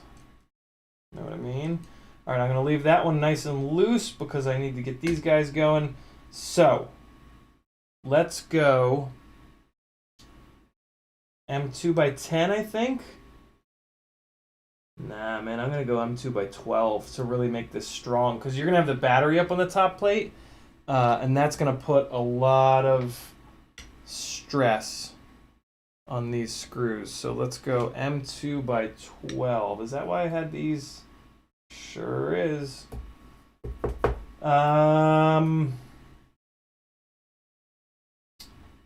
Yeah. Yeah, let's do it. Let's do it. M2 by 12. Bacardi and Cola, do it, do it. Who knows what that's from? I can't even remember what movie that... No, now I do. Now I do. Bacardi and Cola, do it, do it. Hey, there we go. I have 4 of them.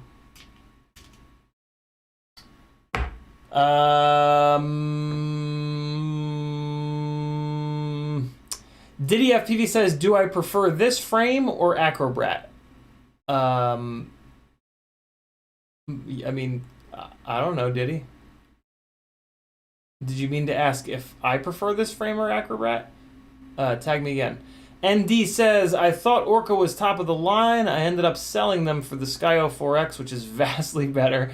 I was blinded by their marketing. Otherwise, I would have saved money. Orcas sucked bad. Yeah, I think the Orcas are basically still just like kind of pre-production is my feeling on them. I think that they'll get better. Double A says, now I'm really listening.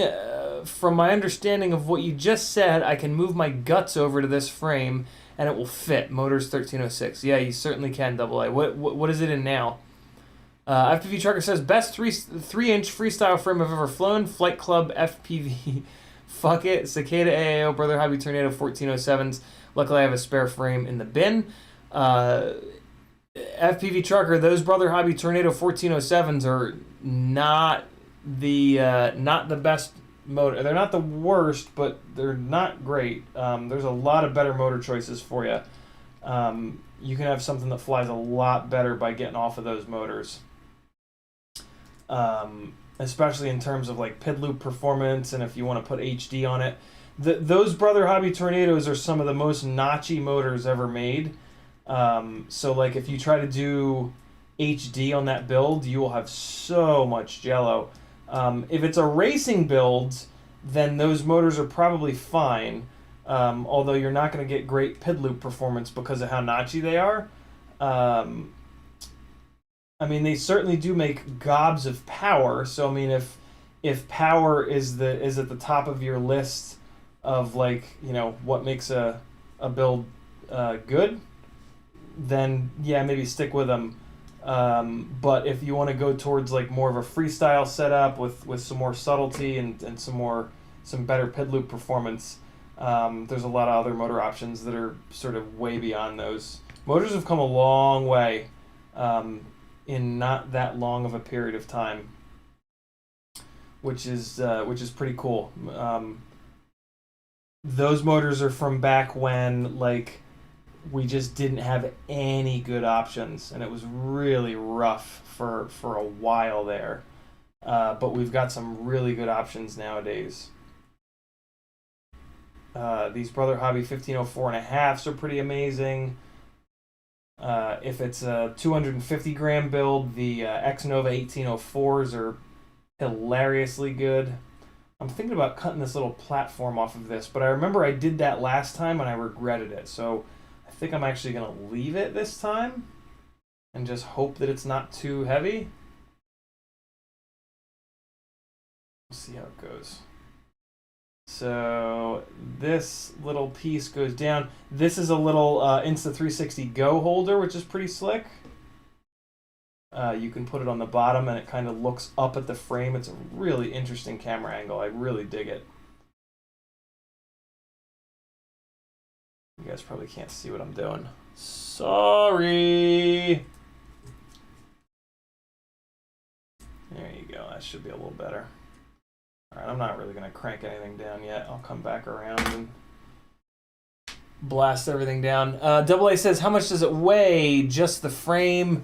I think it is 28-ish grams. The whole rig ends up weighing between 200 and 210 grams without the Insta360 Go, which is really the sweet spot for a 3-inch rig.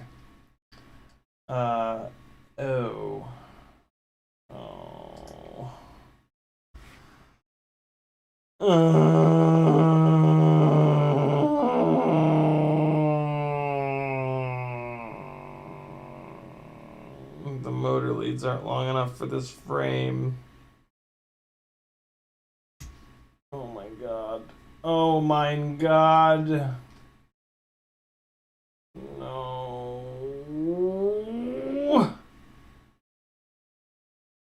Alright, well, look. We got a whole bunch of this done. I'm not turning the soldering iron on, and I'm not doing that. I'm too hungry to do that. I will kill someone. So I'm gonna leave it here. I'm gonna get caught up on chat. We're probably at about hour and 50. Okay, so we got a bunch done. This is in a really good place. I'm gonna need to desolder. This is the other thing that I really love about these race wires is that these aren't long enough, but this whole thing is totally fine here. So all I need to do is desolder these three, desolder them from the ESC, and then just put a set of slightly longer, ESC to race light, LED race wire light thing wires on here. But I'm gonna have to do it on all 4. But look, man, it looks like an actual quad. We'll put a top plate on it all jankily. Oh man, I forgot that I had a bunch of stuff here. So yeah, it'll look like that. Yay!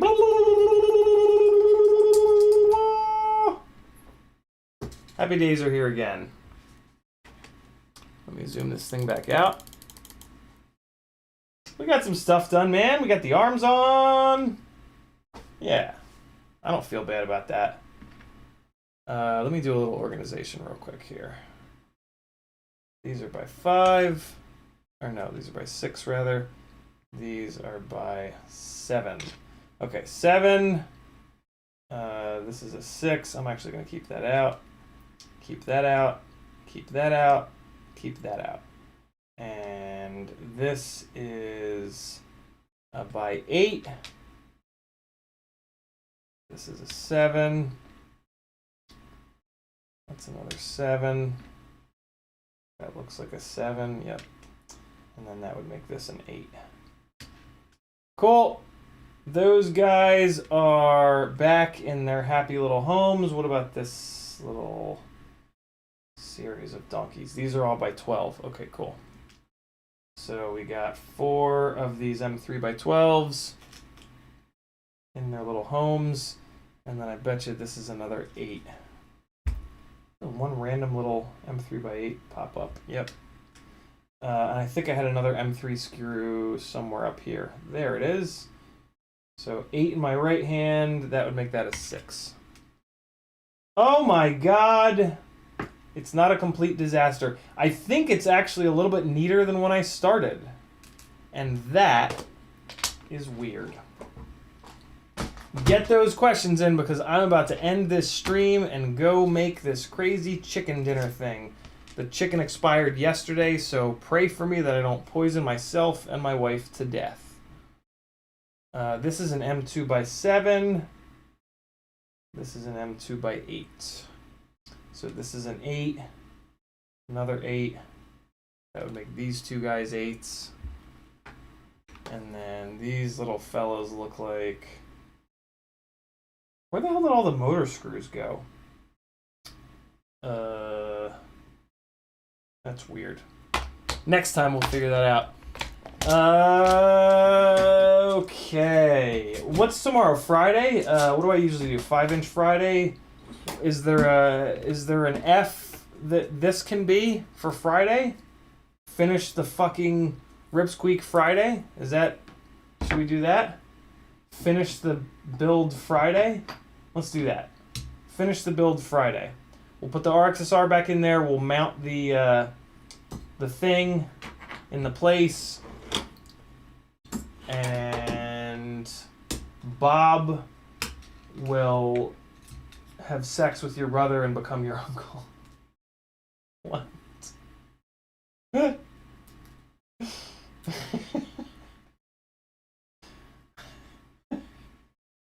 was weird. Hey,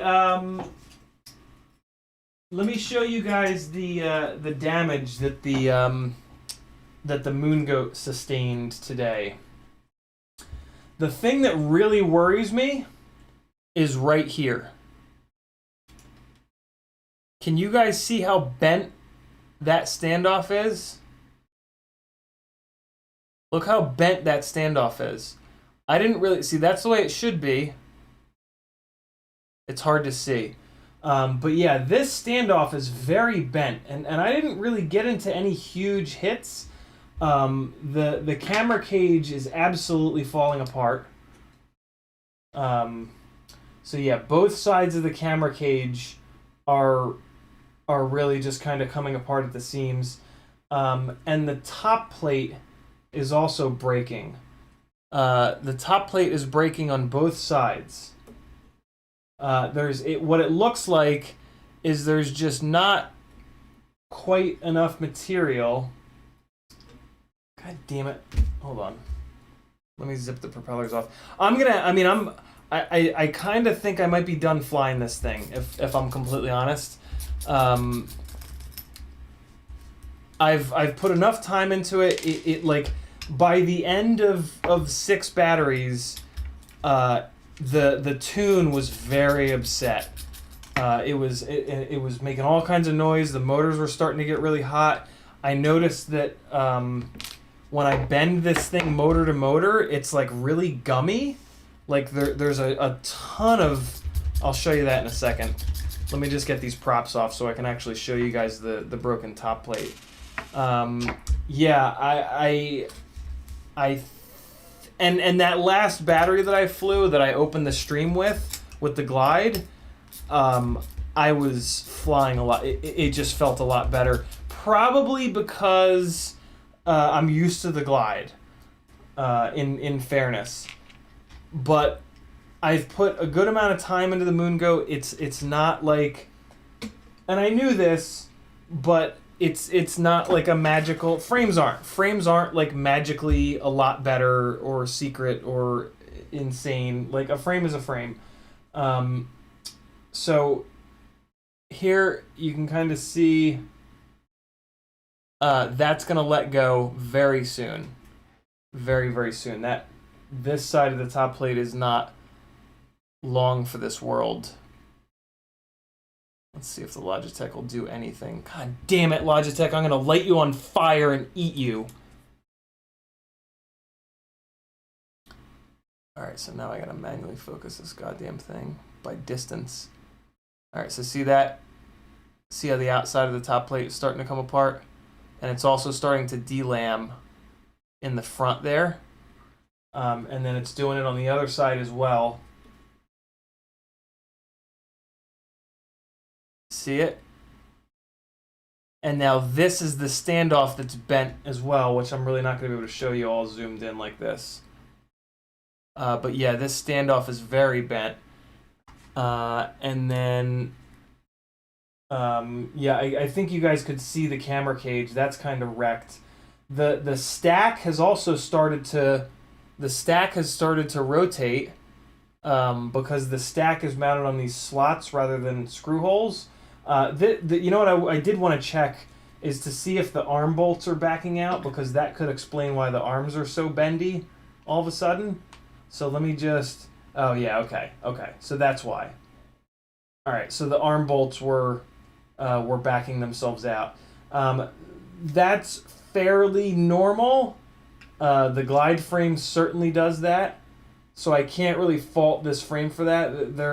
I think the Apex frame is a little bit better about that, but I mean, the motors vibrate like crazy.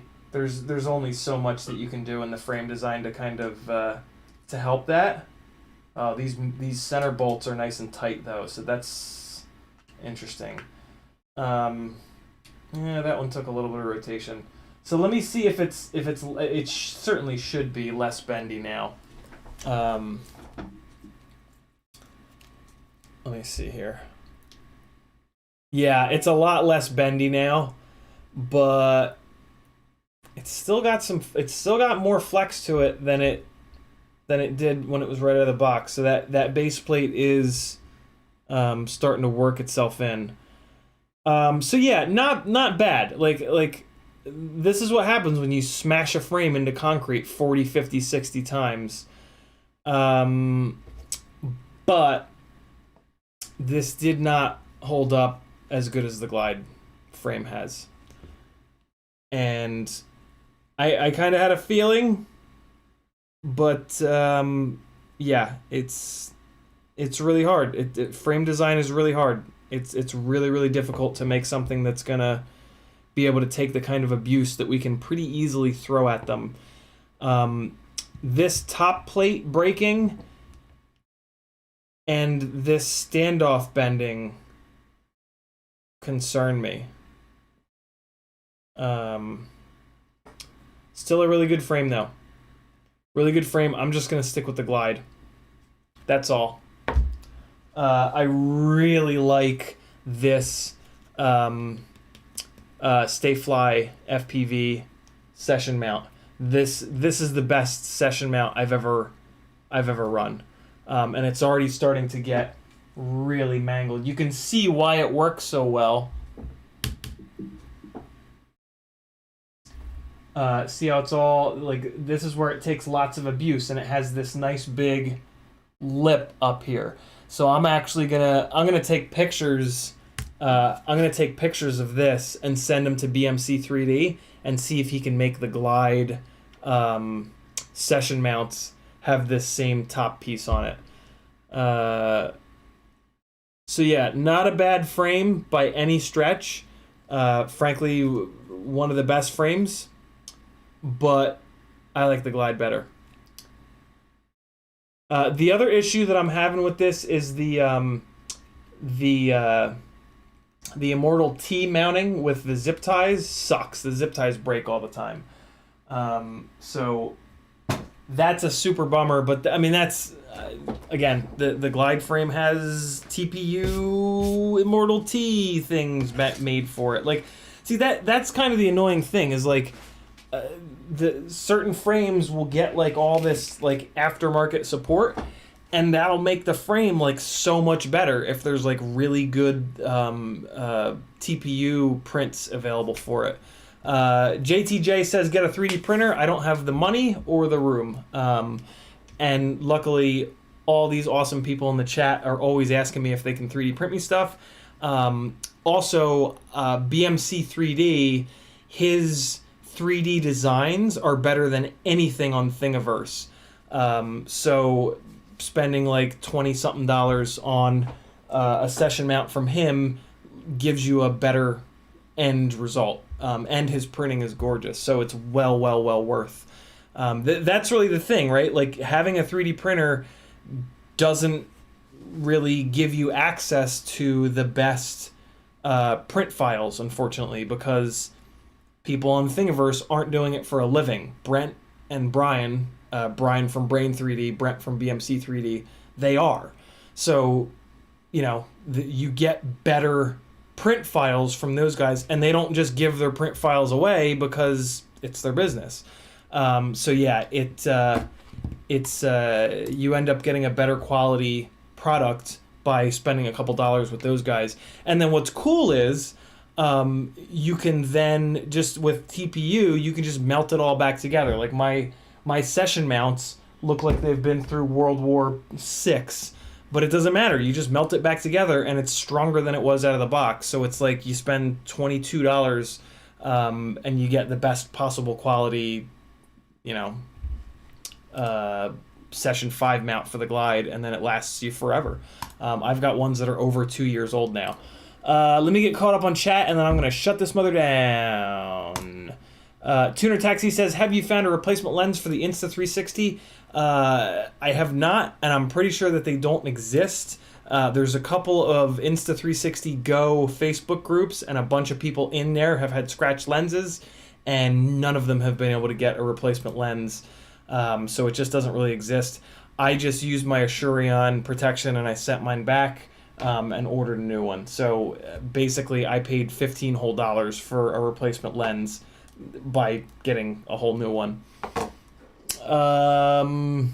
Ethic says people are looking for broken DJI FPV drones already on Marketplace. Not surprising. Dingles says, is there anything wrong on a 5-inch rig to have 30x30 stack and the VTX on top? Like, is the weight of the VTX on top bad for durability or anything? Not really, Dingles. Most are going for the 30x30 VTXs tend to be kind of heavy. So most of us will go for like a lighter weight VTX. I prefer the Tramp HV. It's $30 and you can just VHB it down in the rear section of the rig and then zip tie it and it's good to go. But yeah, nothing wrong with doing that. Dingles, if you go with a glide frame, one of the design principles on the glide frame puts the is so that you can do that. So you can run so in the middle of the glide frame is a 30x30 ESC typically, and then there's plenty of room to put a 30x30 VTX on top of that, and then you put your you run a 20x20 flight controller up in the front, and then you've got the rear available for your receiver and a capacitor, which is really nice. So yeah, that's one of the reasons why Bob designed the glide frame the way that he did, so that you could put that 30x30 VTX dead center right above the ESC only, and then put your flight controller up front. Works incredibly well. Cool Coyote says, is there a specific arm geometry you prefer for micros? True X is always going to be the best, but with micros, you kind of want True X is the best for performance, but with micros you want Squished X because you're running typically the Runcam Hybrid or Tarsier on board, and they pick up a bunch of propeller in view. So the Squish X pulls the front motors back for a little bit less propeller in view. So Squish X tends to be on micros the best of both worlds. With micros, they're so lightweight that the deficiency of the Squish X geometry over the Stretch X doesn't make as much of a difference. Also because we're not running a big ass heavy GoPro up front, the pitch axis has a lot on a 5-inch rig. The pitch axis has a lot of weight spread out, which is what the True X of the Glide really helps out with. Whereas on a micro, you don't have that in the front, so there's less weight spread across the pitch axis. So the Squish X doesn't really matter as much. Because again, it's just not, there's just not as much weight there for it to speed up and slow down. B-Man says, yo brother, question for you. If you change your processing from 8K to 4K, any changes you have to make to the PID loop to compensate? Nope.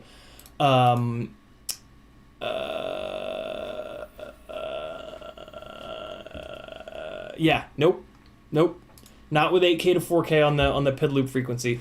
Going from 48K to 24K, or vice versa on BL Heli, you might have to back your PIDs down a little bit. Like if you go from 48K to 24K, it's a little bit less smooth and there's a little bit more motor heat, so you might need to pull your PIDs down, but only if you're at like the bitter edge of performance and your motors are already starting to get warm. But with changing your loop time, you won't have to do any of that nonsense. Athix says, we got that. No, FPV Trucker says it's a race frame. Okay, cool. My bad, it flies great for me, 3-year-old rig. If it's a race frame, dude, totally fine. No real benefit to going to a smooth motor until you're ready to build something with HD. Tuna Taxi says, have you? We got that. KVFPV says, just got the email saying Cinesplore frame shipped. Stocked finally replacement for my green Hornet that has been put up on the wall for the broken frame. Very cool. You're gonna love it, KV. As a reminder for everybody, whenever you're doing your FPV cycle orders, hit my affiliate link. I just got set up. I think I'm the first person on their affiliate program. When you ordered that KV, I was not, so don't feel bad. Don't feel bad in general when you guys forget to use my affiliate links, because I forget to use my own affiliate links. So if you guys remember, that's amazing. If you forget, you're just like me. Joseph S. says, you see the Insta360's new camera. We're getting more details on the 9th, but they have video. Yeah, it's really good, Joseph. Unfortunately, it's going to be a little bit heavier. It's going to be 26 grams, which is kind of sucks. But the other specs, 4K, 60 frames a second, 5 gigs internal storage, make that kind of worth it. But I am going to hang on to this regular one because it's only 18 grams, and the 65 millimeter tiny whoop can carry this, which is super fun. BeepTube says those countersunk screws don't leave much material on that moon goat. Nope, they do not. And in the front there, where all the load comes when the GoPro hits the ground, that's the issue. And that's the reason why in those front 4 screw holes on the Glide are not countersunk. Only the rear ones are countersunk. The rear ones don't take a lot of stress because there's no GoPro up on the front to really torque them around. B-Man says, you really wallop the shit out of your frames. I do. But the Glide frame is 98 grams, and it can handle it. So, like, I'm not that hard on them. I am, but, yeah. Tiago says, you killed the goat. No. Athix says the goat is far from Ciotti-proof. Yeah, nothing is 80 mile an hour to concrete proof, but the closer we can get to it, the better. Crash Test Lab Incorporated says Tiago. B-Man says, I don't think a frame made out of diamonds would be Ciotti-proof. It would shatter immediately. It would be the worst. Tiago says, have you talked to Tommy about the issues? I have not, but I will.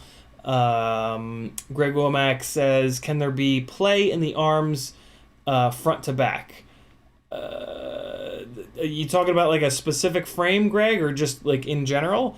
If you're asking that like in general, yes, there can be, but it's a really bad thing. You never ever want to have any play in the arms. This is why I never recommend the. This is one of the big issues with the. I forget the name of the frame. It was one of Jet's frames. Jet's long range frame had a lot of play in the arms, and it's not great. All right, so we're good. Look at that, just over 2 hours. I will see you guys tomorrow for Finish the Damn Rip Squeak Micro Friday. Be good. Here's some moon goat flying from today. I will pick the last of the batteries because that was when I was most dialed into it. Let me get this shit out of the way here. Get this out of the way. I gotta get some music for you guys. Hopefully this isn't the battery that I just like kind of crashed right away, but you'll find out in a minute. Genres, electronic and dance, popular, and let's try that. That's not electronic or dance. What the hell? What?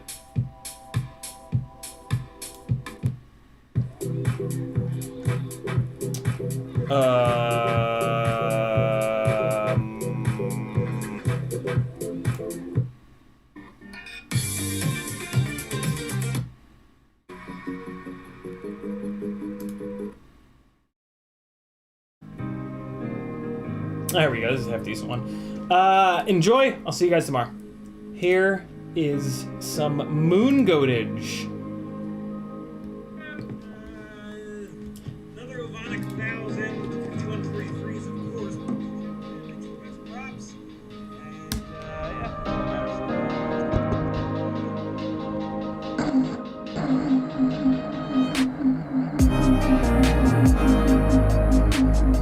hear that, by the way? You hear how angry it is? Hold on.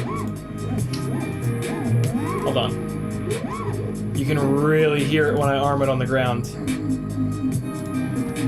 Hold on. Hear that? That's not the motors. That's the frame resonating from all the abuse. It's mainly because the arm bolts were backing out. This is the kind of thing you don't want to hear on the ground when you arm your rig. Ready?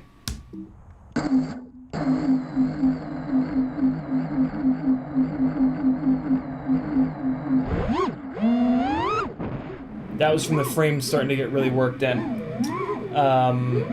Mainly from those arm bolts backing out. So here you guys go. I'll see you tomorrow.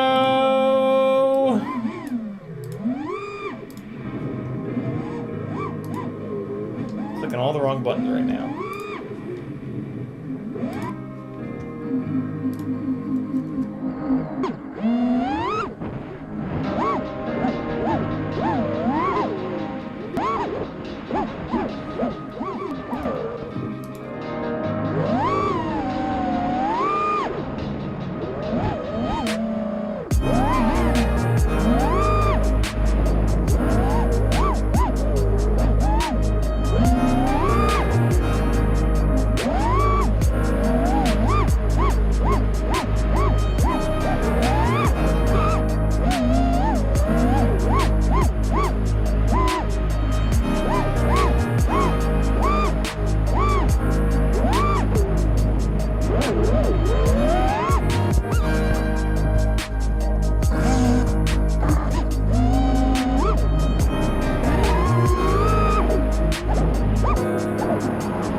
You know what I'm gonna do, guys? I'm gonna play all of the Moon Goat batteries so you guys can see all of the abuse that ended up with, yeah, all of the crashes and everything. So I'm just gonna, this is gonna go for like 10 minutes, but yeah, I'll just let it run. You can see all the crashes.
success. Skill down. Yeah.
Bye.